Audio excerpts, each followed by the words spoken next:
Let's take a look at problem C. Notice in problem C, we still have the same kind of setup. We still have just a bunch of points. They're just in table form. So I'm still worried about the x's. And so if I look at the x's, I do notice I have a problem.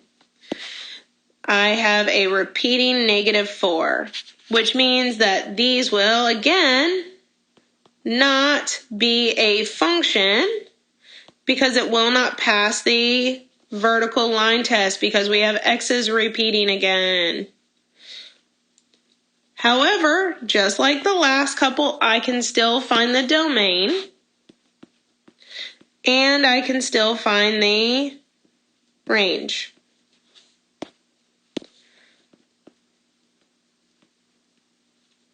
So let's start by talking about the domain, which is going to be the possibility for all the x values. Well, if I look at the x values, the only x values I'm getting out would be -4, 1, or that I'm plugging in, or -4, 1, and 2. Those are the only x values I can plug in. And again, I'm using set braces because I don't want to include anything else, just the numbers -4, 1, and 2. And once -4 is in my list, I don't need to list it twice. It just gets put in my list once. However, let's look at the range. The y values, that's my 0, 5, 4, and 3. Let's put those in order. So I've got 0, 3, 4, and 5 when I reorder those. And just those numbers, so we will put set braces around those, and we are done. Now notice in C, D, E, and I skipped one, G, what we've got is we've got a bunch of graphs that are now full graphs. They're not just isolated points. So this is where we're going to change a little bit here. So we're still going to work on this the same way. On D, we need to first again talk about whether or not this is a function. We're going to be using the vertical line test, meaning does a vertical line hit more than once? And the answer is no. So is it a function? Yes, it's a function. It passes the vertical line test. Okay, now the question is, how do I find this picture's domain, number 1, and how do I find this picture's range, number 2? Well, we know that the domain is talking about the x values, meaning I should be looking at only the x-axis. And what we're going to do is we're going to look at reading our x-axis. Well, our x-axis goes left and right. Well, how do you read something that goes left and right? Well, you have to work your way just like you would in a book. From the left side. So we're going to start on the left-hand side of our graph where the arrow is, down at -infinity. And we're going to work our way towards the right end where the right arrow is to +infinity. So, as I work my way from one side to the other, I'm worried about where does my graph start and where does my graph stop. Well, working from left to right, notice my graph starts here at -2 as an x value. Okay, then the graph continues all the way until it stops here at an x value of +2. And then if you were to keep going, notice there is no more graph after +2, so we did stop correctly at +2. Okay, so we're noticing that we're using something different this time. We're going to be using interval notation, and the reason for that is there's a graph everywhere in the middle, from -2 all the way up to +2. There's a graph everywhere in between. That's why we're not just including the set braces this time. We're going to use interval notation, either parentheses or brackets. So the question is, parentheses or brackets? Well, what you should be noticing, hopefully, is on the ends of each of these at the 2 and -2 where we start and stop our graph, is that we see these closed circles, that we actually have a point or a value there. What does that mean? It means we want to include those two numbers in our domain because there's actually a graph there. So to include those two values, we're going to use brackets at both values because we're including both ends because there's graphs there. They're not open circles, they are closed circles. Now let's talk about how to find the range. With range, we're going to do the same thing, but remember the range is y values. How do we read along the y-axis? The y-axis goes up and down. Well, we're going to work the same way. We're going to start at the smallest, meaning we're going to start down here at the bottom at negative infinity and work our way up to the top at positive infinity. So we'll work our way up from the bottom and see where our graph starts. Well, notice we don't have a graph until here, where we hit the middle.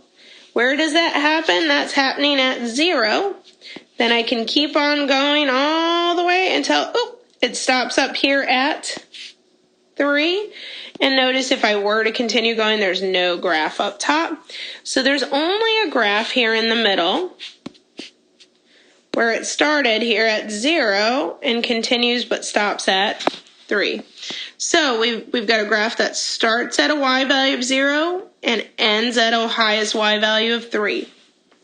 The question is, are we including this? Are we going to put brackets or parentheses? Well, the 0 you might be pretty clear because you see the closed circles, the points would be clearly brackets. We want to include those. Now the question is what to do up here at 3. Well, even though you don't see a point there, a graph is just a collection of points. We just don't see them because we are so far zoomed out. So there is a point there, even though we don't see it. So what does that mean? It means that there's a graph there and we have to include it. So we are going to draw a bracket. So unless you have something indicating that there's nothing there on your graph, like an open circle, we're going to assume that there's a point there and use a bracket because of it. Let's try another graph. Let's try graph E. On this next one, we're going to look at the circle. Notice this clearly, if you draw a vertical line will hit it more than once is not a function because of the vertical line test. However, we still want to be able to find its domain and its range because that's a good skill to have. And I would really think that working on this is a good idea because if you plan to continue on to, let's say, college algebra at some point, you will be using this. This does not go away. So for domain, remember we're looking at x's, means we're going to look at the x-axis, which we're going to read from left to right. We'll start at the smaller end at negative infinity and work our way to positive infinity.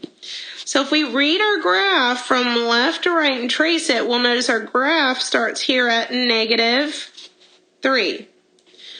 And notice it will continue.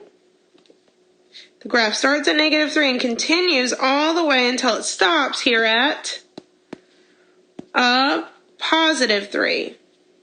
And then if you keep on going, notice there's no graph on that end. So it's everywhere just in the middle, from negative 3 to positive 3. So it starts at negative 3 and ends at positive 3 on our x's. Notice, even though we don't see any exaggerated points at negative 3 or 3, there is a graph there, which means even though we're not seeing them, there are points there. So we do want to include that there is a graph there. So we are going to use brackets just like before. And that's it for our domain. Now let's go after our range.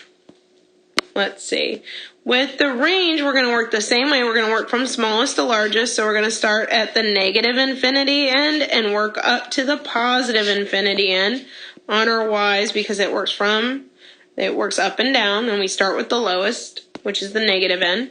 So we'll work our way from negative infinity on the y-axis on up.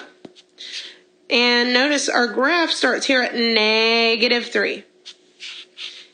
And then continues all the way until it stops here. Continues all the way until it stops up here at +3. And then notice there's no graph after that. So there's only this graph here in the middle from -3 to +3. So the range is -3 to +3.